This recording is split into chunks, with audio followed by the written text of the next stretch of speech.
Welcome everybody to the Milk Podcast. I think it's like episode 9 or 10. And today I'm joined by my good high school friend Braxton. Thanks for being willing to be here. Yeah, dude. Thanks for inviting me, man. Appreciate You're it. you're welcome, man. I hope this is okay. And Yeah. yeah. So Braxton, I know he's like kind of doing film, like kind of working with cameras.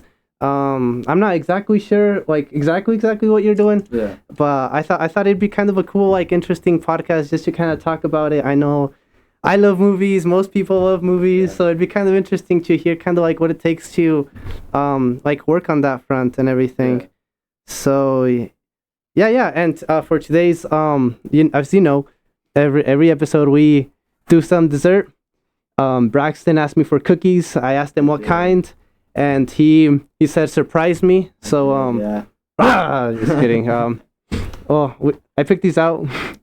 Hopefully they're all right. Dude, they look good. Yeah, They look they're from the Asian store. So I don't know if you can see it, but it's got like Japanese letters or Asian letters, and yeah, they're supposed to be peach and grape, half and half.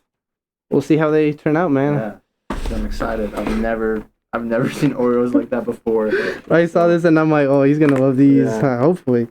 Like I've seen them on like TikTok and Instagram, but like just never in person. So Bro, they always have the most like bizarre things. Like yeah. they always have like those things that you wouldn't imagine, like raspberry or all these like Yeah, weird I've flavors. seen the raspberry ones. I haven't tried them. I guess they come in packets of chew. You get chew, I get chew. Oh, actually, they're. Oh, what? Are they all grape? No. Is Wait, it like a? I don't know. It might be like a mystery thing. Yeah, I think so. Maybe it's like you don't know which one you get because these are both looking grape, huh? Yeah. Huh. Interesting. There's only one way to find out. Only one way to find out. Yes, sir. Cool. So, what is it like you kind of do then?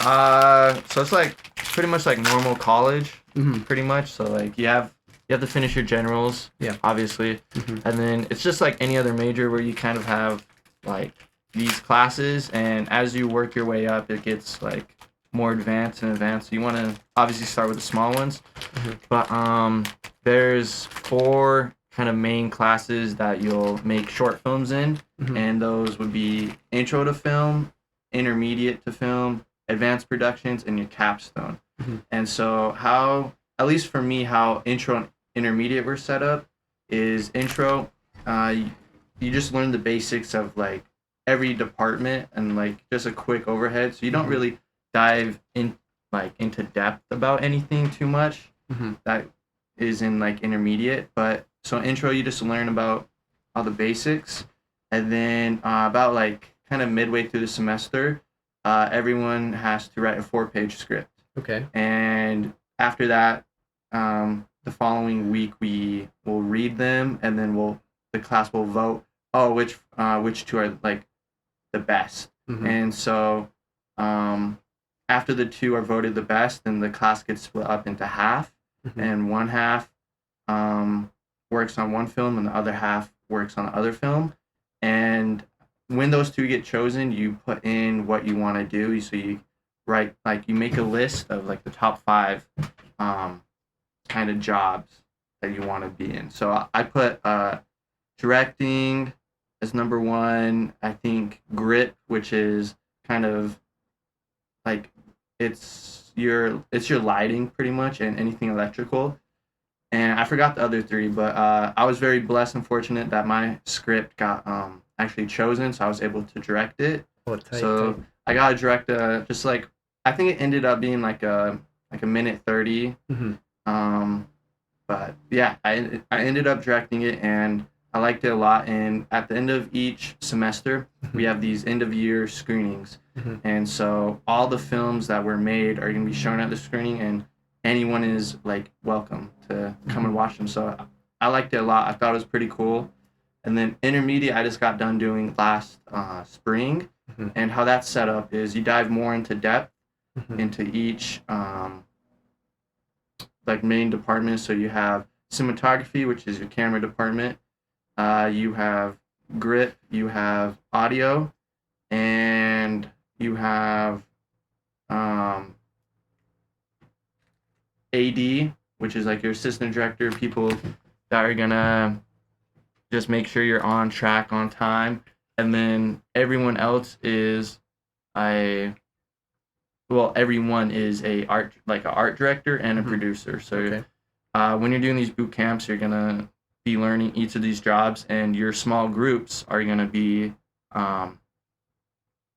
they're gonna be pretty much like rotating. You're gonna do like one thing, and then like the very next day we're gonna do a different boot camp, and you're gonna be doing something else just to get kind of hands on in case you didn't really know too much or weren't like part of the film program then. And so yeah, it was fun. And then you write I guess I should say in the beginning you write I think it's a five to 6 page script, and then everyone votes on the 6, and then based on what script you wrote, you get categorized with those 6. So then that is your group. So then at the end of halfway through the semester, all those boot camps were leading up to the film you're gonna make, and for intro you only got 1 day and a max of 10 hours to shoot the whole thing. In intermediate you get 2 to 3 days and about like 10 to 12 hours to do it. And so each page is really weird. It's divided, so you're divided up. So usually when you have kind of like a film or you're on a set, you have like one job, right? So that may be like camera, like you're gonna be the cinematographer, you're gonna be doing the camera the whole time. How intermediate setup is, each of the 6 pages you have 6 members. So the first page you can be like cinematographer, like cameraman. Then the second page, when that first page is done and you move on to the next page, you're gonna be like audio. Okay, so there's more rotation. So there's a lot more rotations, and so you can work on a lot of skills. And intermediate's kind of where you want to find out like what you want to do, just because you get to have that hands-on experience. But it's also weird because your script needs to obviously have like continuity and like mesh really good. And so when you have all these moving parts with people, like different people's camera styles, and different people's visions for like lighting, it's really important in pre-production to really like hone in like what style, what you want, so that everyone knows. So during production, you don't get what happens like a bunch of different styles, and you just get like one style. So I thought that was very interesting, and I was very fortunate that my group we all saw eye to eye, and we all like had the same vision, and so it meshed pretty good. But it's also important that your story kind of wants to have its own like breaks, if that makes sense, so that the transitions. Yeah. So one of my teachers, actually Hans, he shout out to Hans. Yeah, shout out to Hans.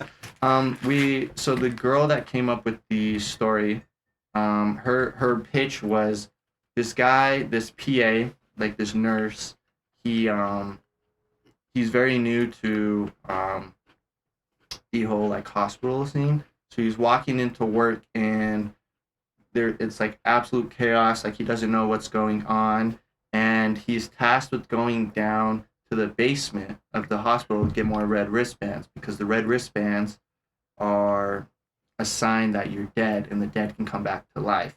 And so if you have a red wristband on, like, like they're dead, but only the higher ups know this. So not like just the regular doctors don't know. And so this like his name was Hamilton. He's tasked with going downstairs or going to the basement, and each elevator he stops. So that was kind of our breakaway. Okay. So we had 4. So we had the first floor, and that was the director, and then they had the elevator scene. Yeah. And then when it got to the next floor, that was another director. So every level was a different day, basically, and a different scene. Yeah, it was a completely different scene, and that's how we separated the pages.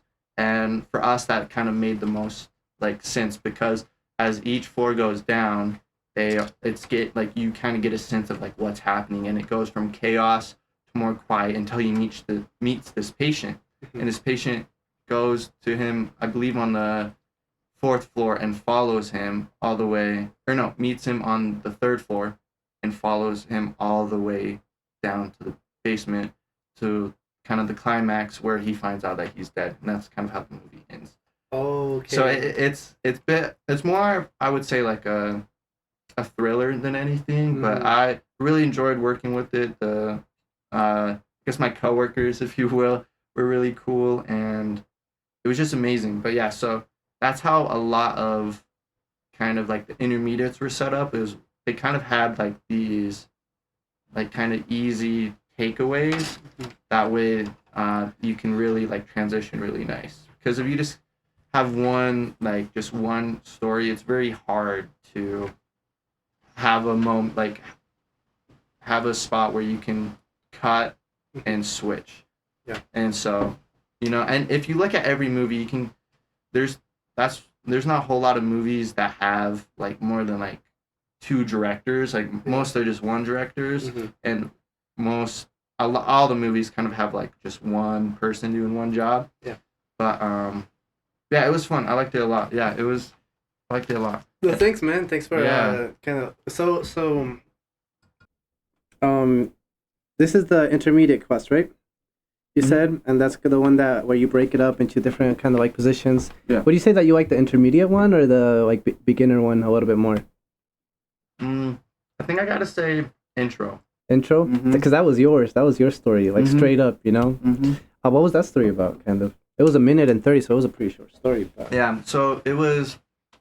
We only like it could be no longer than 4 pages, and each page of a script is roughly a minute, give or take. Like if there's more dialogue, it's gonna go faster. If there's more, kind of like storytelling, it might be longer. So it just varies, but usually it's like a minute. So, my story is, well, it was called The Voiceless, and the whole plot is this girl, this little girl gets trapped kind of in this basement, and this clown comes in and kind of like the last like part that we get of that scene is that he lunges for the girl. So you can kind of get a sense that he kidnapped her because she's crying.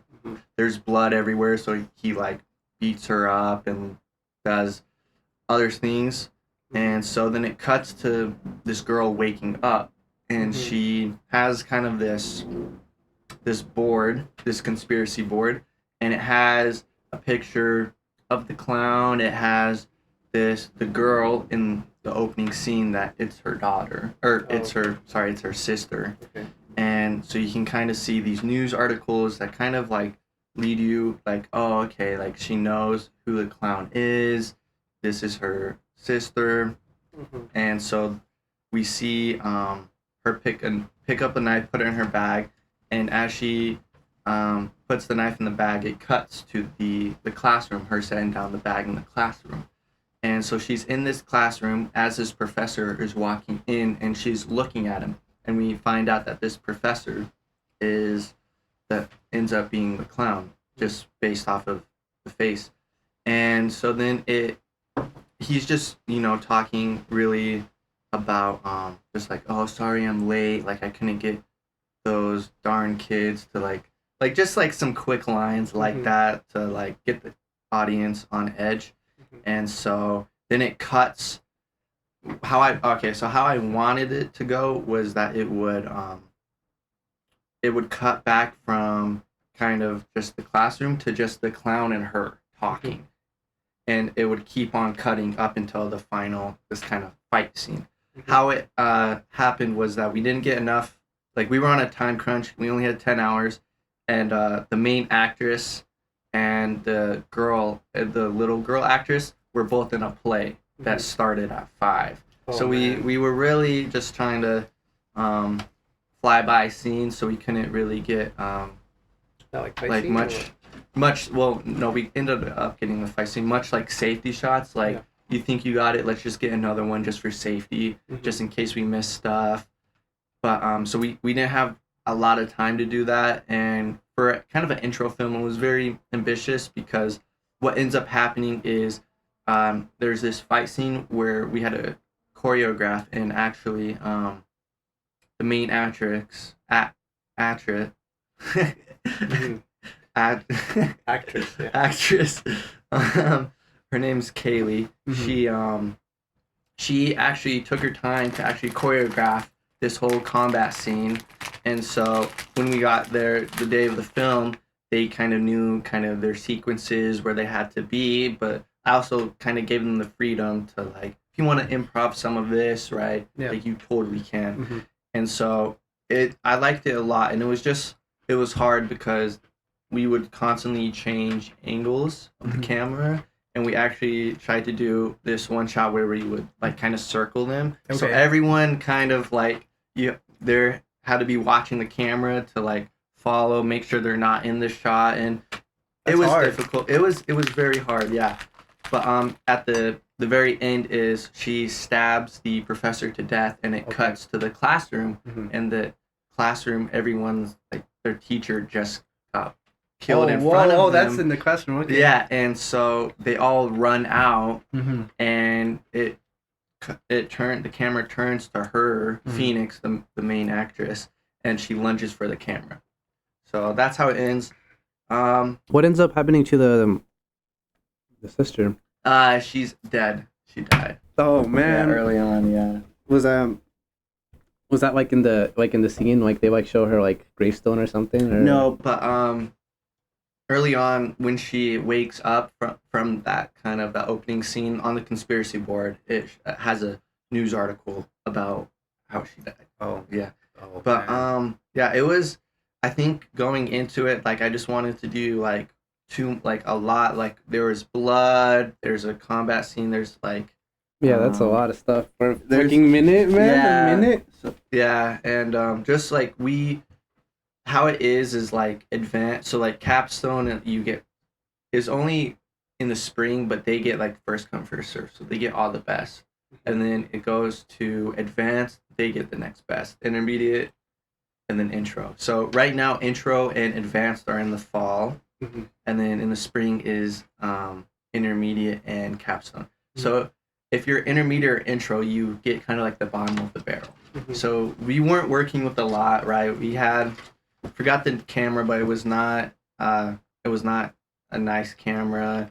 Audio wise, the mixer we got was kind of just a smaller one where you couldn't control as much as like another mixer can do. Mm-hmm. And then lighting, like we had like one or two lights. Oh no. So like we didn't get a lot, but I liked it a lot. I think early on, like I just wanted to put like so much meaning like into it, and it just like didn't come through in the video, and so we just kind of ended up scrapping the video, like, or the meaning, Mhm. and we just were like, she just kills them.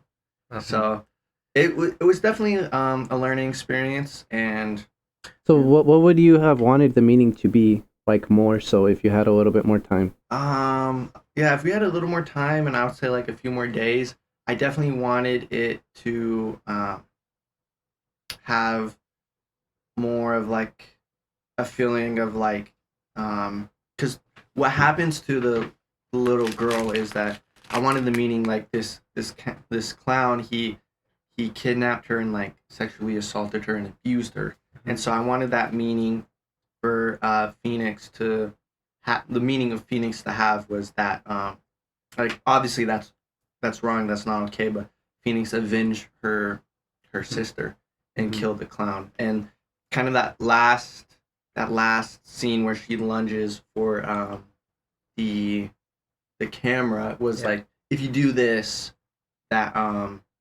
Phoenix will come after you, Mhm. type thing. And so I wanted, so and also early on, like you could see she has a cross on, and during the fight scene she rips off the cross, so it was like a representation of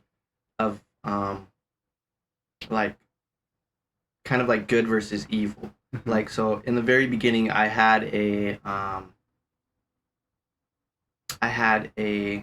think it was like a Bible verse, and at the end I had like this satanic like verse, Mhm. and so it was kind of like this whole kind of story like that. But it just ended up not working, and I talked to Hans and another professor, and we just like all decided like the meaning's not coming through, because what would happen is we would film this, and then we would have like a rough cut, and we would show the class, and the class would give us feedback, and then we would have kind of, or that would be the rough cut, and we have a rough cut, and then you're getting into like a fine cut, and then like What do those mean? Like a fine cut or a yeah, rough so cut? like a rough cut is like you literally get all the clips how you want, and slate could still be in there, like you could hear the director call cut after, and that's like a rough cut, just putting stuff in the sequence of how it's going to be shown. A rough cut is, yeah, maybe you did a little bit of editing, but it still needs like a lot more work. And then kind of when you get into like an initial and fine cut, like you're really getting into those like small things, like a few seconds. You're not really playing around with anything else besides like, oh, maybe this needs to be cut a little more, or maybe we need to add a little of this. And then when you're getting closer to the fine cut, it's like you're not taking like anything, you're not cutting anything out, you're adding more, like you're getting to your like color grading, you're gonna make sure that the audio is like all the audio levels is what you want. You're gonna make sure there's kind of no dead silence. Like you want like either kind of like an overall score, or if you were able to get like the rights to a song that you wanted, that, and just making sure audio and the film itself, like color wise, is correct. And then maybe you're working on the credits. And then when you're at kind of like I believe it's called like a deadlock or like pin lock, it's like you have like one thing left, and then like you're good to go. And so yeah, like we just realized kind of like early on in the process that like the meaning's not coming across. So he was like, we had blood on Phoenix, like the actress's face, and Hans was like, it just looks like she just eats him. So then like there's 3 intro classes, so we all kind of came together and watched all of them after each one and feedback, and a lot of people were saying the same thing, so we decided just to scrap all of the spiritual meaning, and it's just a film about this girl killing her professor and eating the professor. No way. It just like it just took a turn, and that just kind of shows you that, like, I will admit, like, pre-production on my behalf was not there, and that's something that I kind of picked up in intermediate. Was all right, pre-production wise, like it needs to be better. So like we found a location where that we could film the basement scene completely, and so I made sure that we had the location agreement form, and that like we talked to the dean and the higher ups for that building, and we're like, hey, is it cool if we just put our gear, like all of our equipment here for this night, and like, can you give me access with my key card to enter and all of that? So I will admit, like, pre-production for my intro film was not there, and that's just part of the learning process. Is like, no matter what, like, you're gonna miss something in production, and that's just like part of like learning, to the point where like maybe you don't. So yeah. Well, that's kind of a bummer that like it didn't get the kind of final message, but it was still, I think it was still like came out pretty good, right? You think? And it was a lot of fun, and it was your story, and it was the cool. So what do you think? Say someone out there is kind of thinking like, oh, maybe I'd be interested in kind of taking some film classes or kind of doing this. Like, what kind of person do you think, based on like what you've experienced, what kind of person do you think would be a good fit to kind of take these classes, do these things that you're doing, and most likely will kind of like find a career or something? I think any type of person, honestly. I think the ones that really succeed are kind of like creative and think outside of the box. But any type of person can succeed in film. There's so many positions, there's so many jobs, to the point where you, like, any personality, as long as you want to do it, can do it.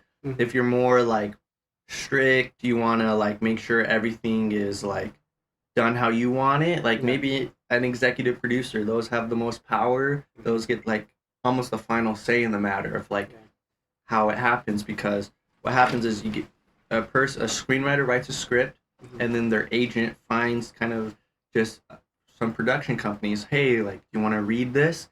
And through there, the production company will be like, okay, that yeah.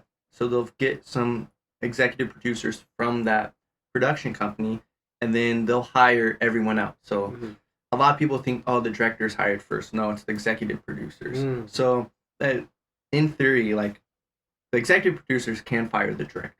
Okay. So if you want to kind of have like more power, more like more power, like maybe executive producer, because those people they almost always have a job because like they're with that production company. So unless you're fired, like you're gonna be on that production company, you're almost always gonna have a job. If you're kind of want to like be a little bossy, kind of be like a manager, even like even an AD, because an AD, even though they're an assistant director, they're like they're listening to the executive producers, so they have like a whole time frame. Okay, this scene is here, it needs to be done by this time. So they're kind of like they can yell at everyone, including the director. They want to make sure everything gets smooth and everything gets done, everything's covered, because if they don't, then the executive producer will be like, why are we like 2 scenes behind on this day? Well, the director wanted to take their time, and so the director gets at fault. If you want to be more creative, honestly, like maybe a director. Like you have all that creativity, even an art director, you get to play with pretty much everything. And if you kind of really want to get into like you love details, screenwriter, you get to write the story. And even a scripty is making sure everything in the script is happening. Continuity is an issue. Like if I set this cup down in this take, that in the next take it's here and not here. So it's like all those fine details. But I think any personality, any person, as long as they have a desire for film, can make it into film. I think the ones that truly succeed are the ones that have a passion for filmmaking and are creative. But I think anyone can. So yeah.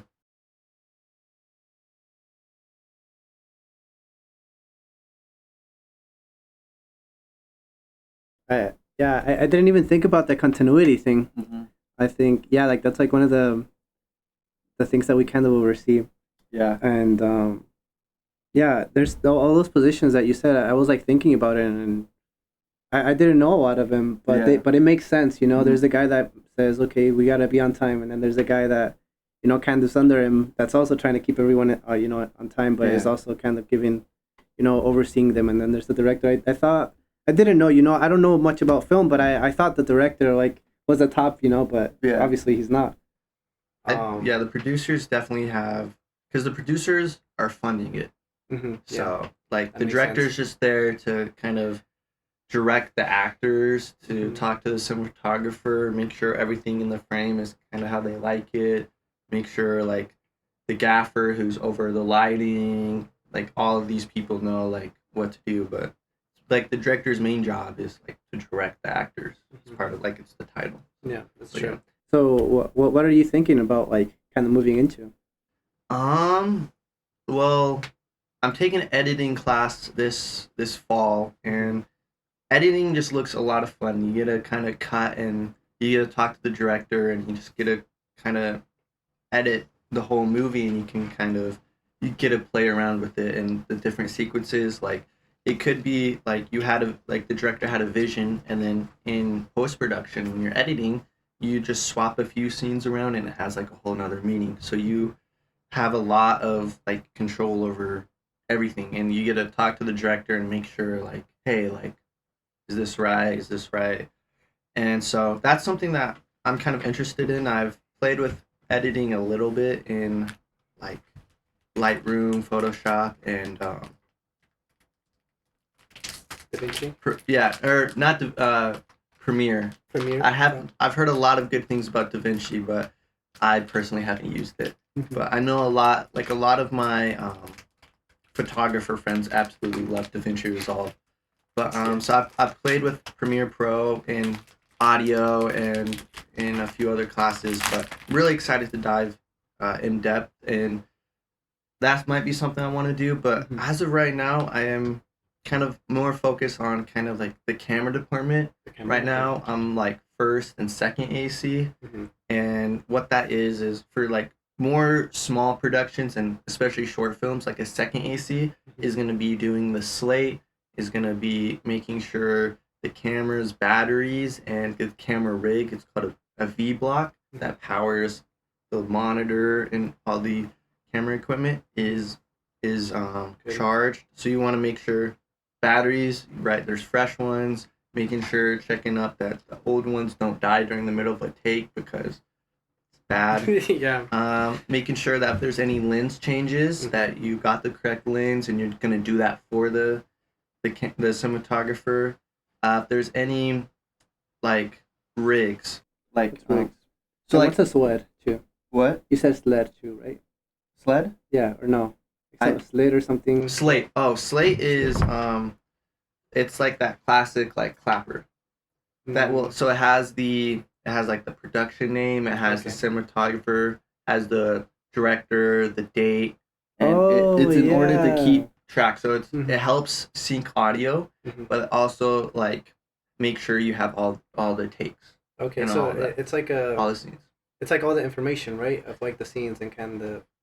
Yeah, so like in pre-production, your scripty is gonna break down each scene. So like first scene is gonna be like 1A and then 1B for like another, or no, it'll be 1A and then take one. And then there might be multiple takes. Mhm. And then the next, like, kind of main uh, shot would be like two, or would be 1B, Mhm. take one. Okay. And so what that is that each time the camera moves, Mhm. it's like a new shot. Yeah. So you can't like so like say the camera's right there and it's like 1A. Mhm. Camera moves, let's say like right on this table. We Yeah. can't do 1A take 2, it would be 1B take 1. So Mhm. every time the camera changes, it's going to be a different letter.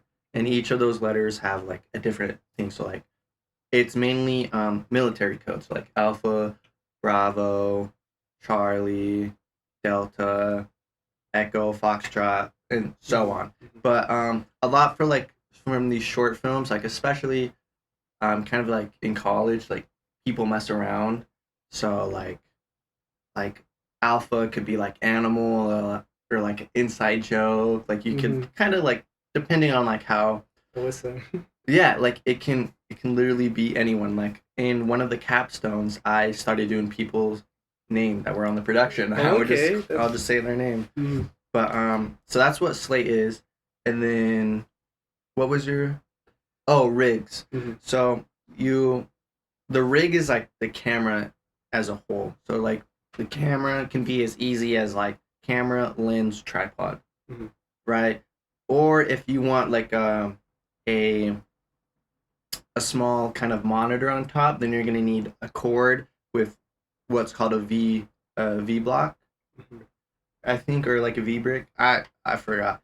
And you're gonna want to charge that. So then you start adding on a bunch of these things. If you want a focus puller, you're gonna have to add a pterodactyl, and that's gonna need to be powered. So Mhm. then you can go from something that's like a few pounds to like upwards of like 20 pounds. Oh wow. So like changing, so that's like kind of the rig itself. And Mhm. changing it just means like tripod, it could go on short sticks, which is like a baby tripod, Mhm. or like a Dana dolly or dolly, which is like getting moved Mhm. forward, or it can go on a like a crane or like a jib or like anything like that. And so you want to make sure as a second AC that like if like you're always asking like the camera guy like you good like do you need anything, and you also want to have in the back of your mind that like hey like okay like I know we're gonna go from tripod to small tripod like Mhm. baby sticks, so I need to like be prepared Mhm. because the last thing you want to do is the cinematographer to have to help you because when the AD was like hey we're taking a small break like a 5 minute break, we're changing Mhm. scenes, that's not time for the sim. That's or that is a time for the cinematographer to talk to the director about the next coming shot. So you don't want the cinematographer to help you because then they do not get to talk to the director. And that's a way to get like easily fired is you not know how to do your job. And so you just want to make sure all of that is done. And then the first AC is pulling focus.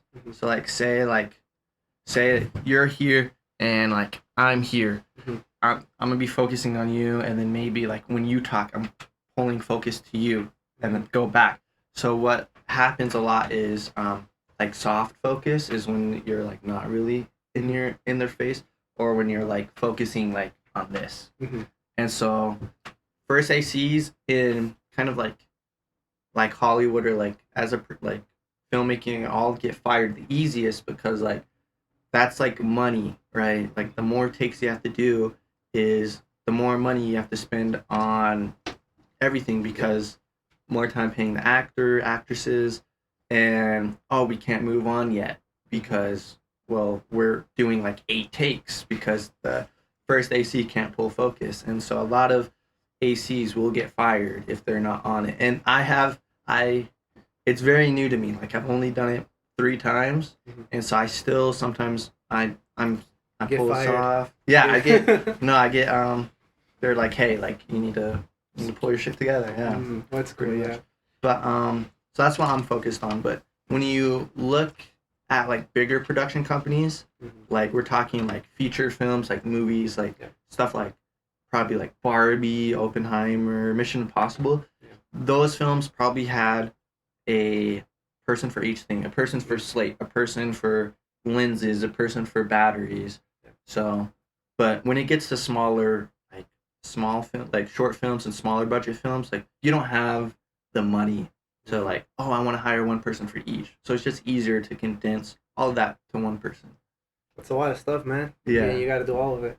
Or well, yeah, Almost all of it. pulling focus is first AC. Second AC is kind of the rest, and then you got the cinematographer. Okay. So, and then you can have like camera operator, which is like if there's like 2 cameras, like camera operate like camera operator would be operating camera B.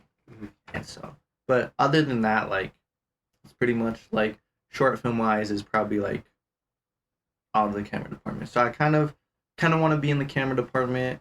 But what is it that you like so much about the camera department? Because it seems to me like it's so different from like being a director, right? Where being a director is like managing people and like so creative, and that's what you did for your first, for your first intro class. And then this is kind of like completely different. It's like not really dealing with people as much, just camera work, a lot of, making sure details are done. What is it that you kind of like about this so much? Yeah, it's I'm a butcher the saying. It's mise en scène, I think, which I think it's French for everything in the frame is like in the frame.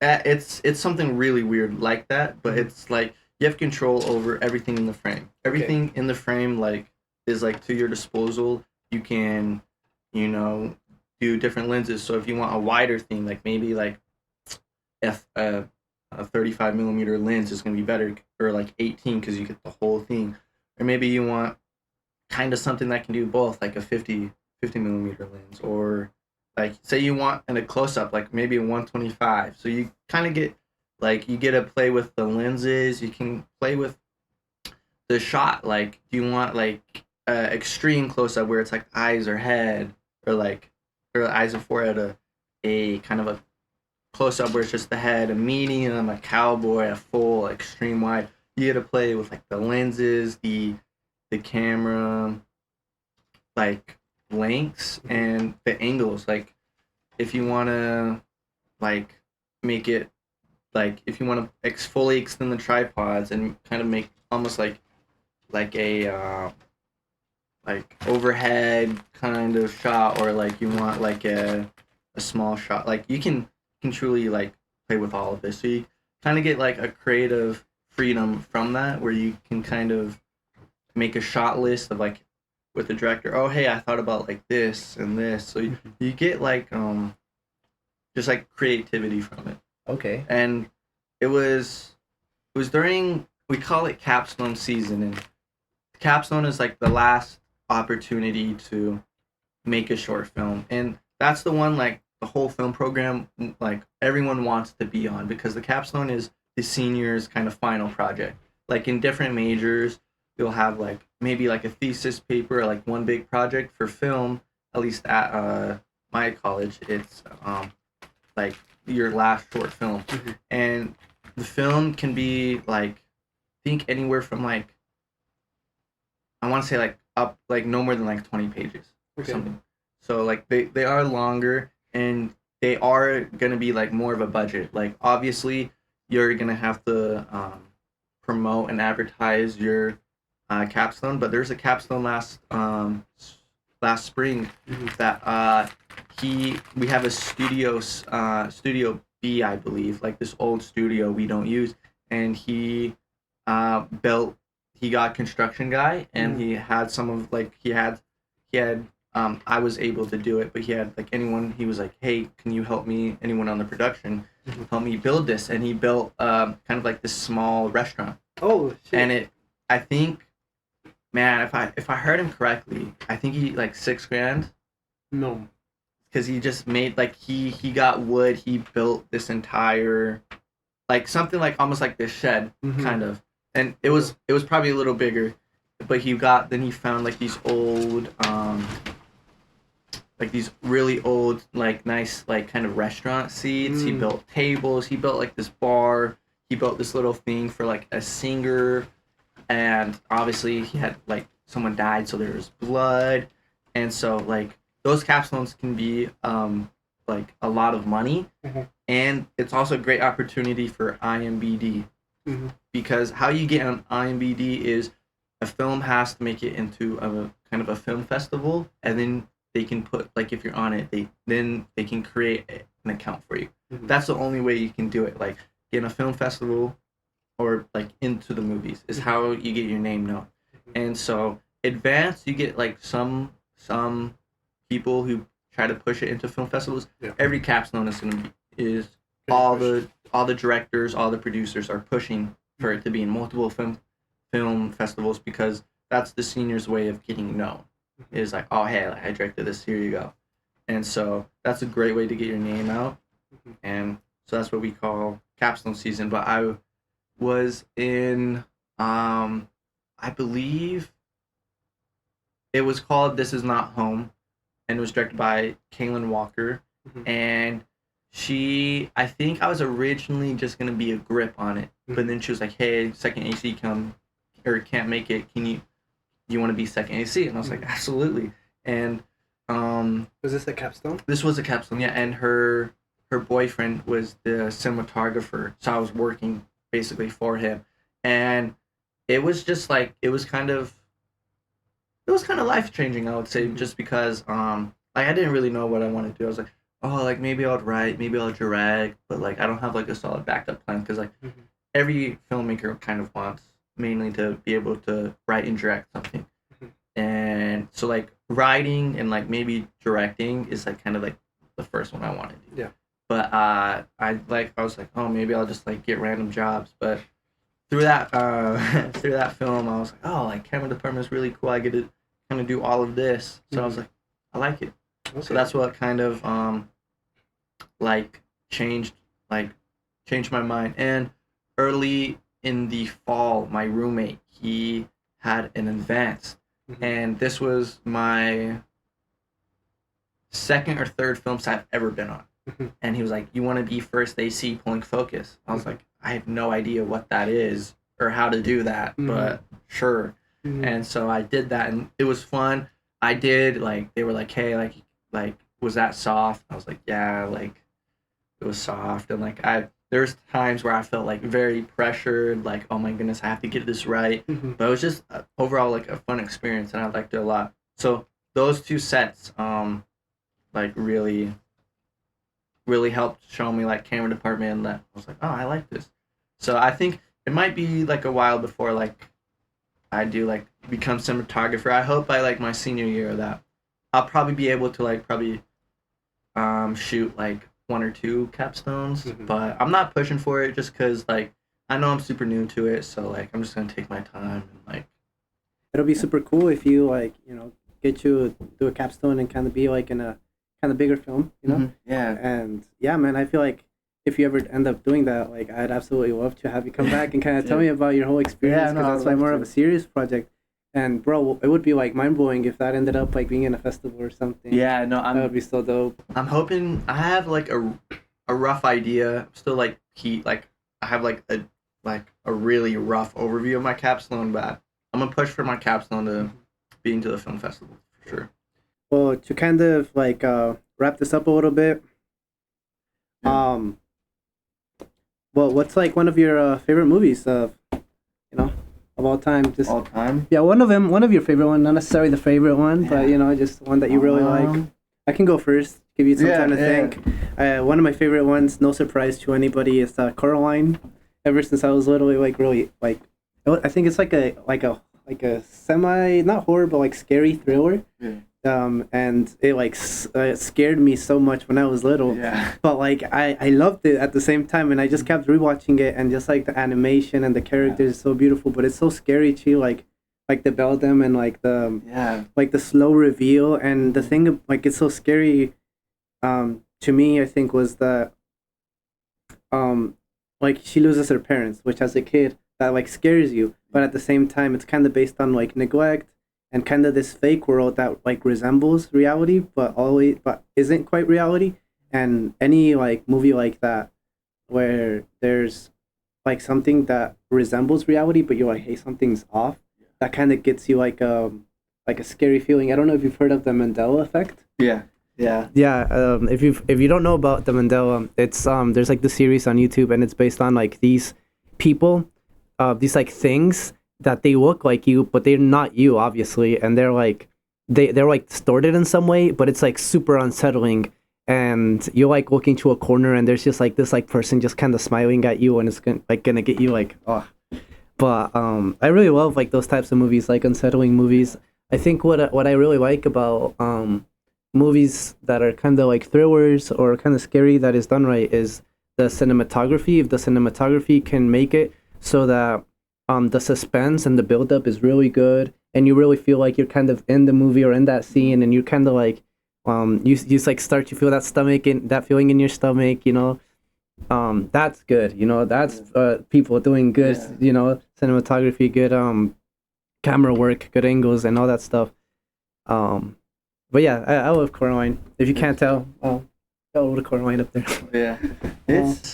Coraline is like, as a kid I was terrified of it. It was just one of those things that like you're so scared of, and like with the cinematography, like you want to make sure like pre-production is planned, because what also like helps make it scary is kind of like the art direction of it, like all the small details, all the like artistic parts of it, like the aesthetic. Basically, you want to make sure that's where you're going for, and the editing, like good pre-production, good planning, good cinematography will lead to more editing options to make it like more scary. Mm-hmm. So, but yeah, Caroline is amazing. I love it, and I recently heard that, I don't know if it's true, it came from one of my coworkers, that I think they're like re-releasing it to like theaters. Is that right? Yeah, it's right. I'm gonna go watch it. I need to see that in theaters. This Monday and Tuesday. It's gonna be in theaters in the afternoon. So if you want to go watch it, I'm definitely gonna watch it. I'm gonna ask for a day off just so I can watch it. Yeah. But yeah, man.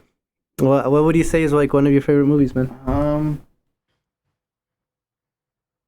Of all time, I gotta say two, because like I don't know if I could pick like between one. Mm-hmm. But the first one would be The Art of Racing in the Rain. Okay. And the second one would be Dead Poet Society. Is The Art of Racing in the Rain the one with the dog?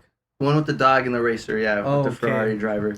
That one, I love dogs. That one made me cry, but it was just so like, I just loved it. Just the perspective of like this, like just this race car driver, but this perspective through the dog's eyes. You can just really relate that, like, even if you aren't like a race car driver, like you can relate that through your dog's eyes, because like in your dog's eyes, like you're their whole world.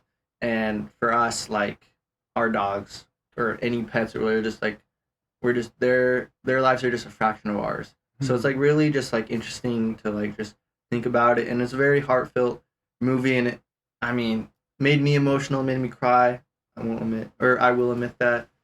And then Dead Poet Society is just this just like these group of teens that are in this kind of this more preppy, fancy school. It's a high school, but it's almost kind of like a dorm style. Like they live in dorms, so like a very prep, like academy high school.